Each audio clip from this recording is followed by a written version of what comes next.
Zamyslenie sa nad nedeľným evanjeliom pre deti.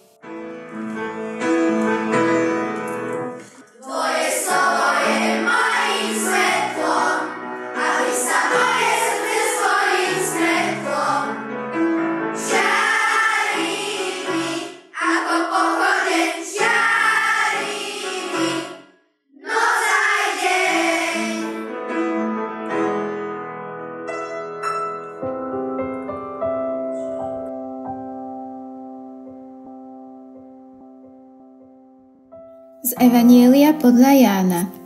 Ale keď sa ho neprestávali vypytovať, vzpriamil sa a povedal im: Kto z vás je bez hriechu, nech prvý hodí do nej kameň. Čo?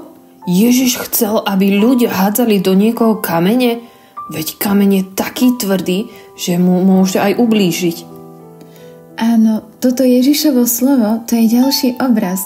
Týmto chcel Ježiš povedať, aby sa pozreli do svojho srdca a aby nesúdili druhých za hriechy, keď aj oni sami majú hriechy. Povedal im to, lebo vedel, že každý z nich robí určite niečo zlé a chcel, aby si to uvedomili. A potom už nikto do tej ženy kameň nehodil. Ja si teraz spomínam, aj do mňa raz hodili kameň a veľmi ma to bolelo. Nemali by sme sa nikdy byť ani hádzať do seba kamene. Je to nebezpečné a môžeme sa zraniť. Lenže pozor, kamene môžeme hádzať aj duchovne. To čo zase hovoríš? Čo sú to tie duchovné kamene? Ja tomu nerozumiem.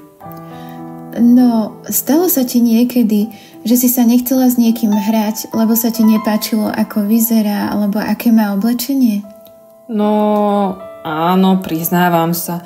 Nechcem sa hrať s Janom, lebo má vlasy ako drôty. Vidíš, takto do neho hádžeš duchovné kamene, lebo ho odsudzuješ a jeho to bolí, že sa s ním nerozprávaš. A potom aj iné deti ho môžu odháňať ako ty. Aha, už tomu chápem, rozumiem. Tak kvôli tomu môže byť aj smutný. Tak dobre, tak ja sa skúsim mu prihovoriť a veď zo mňa neubudne. Tak to skúsim.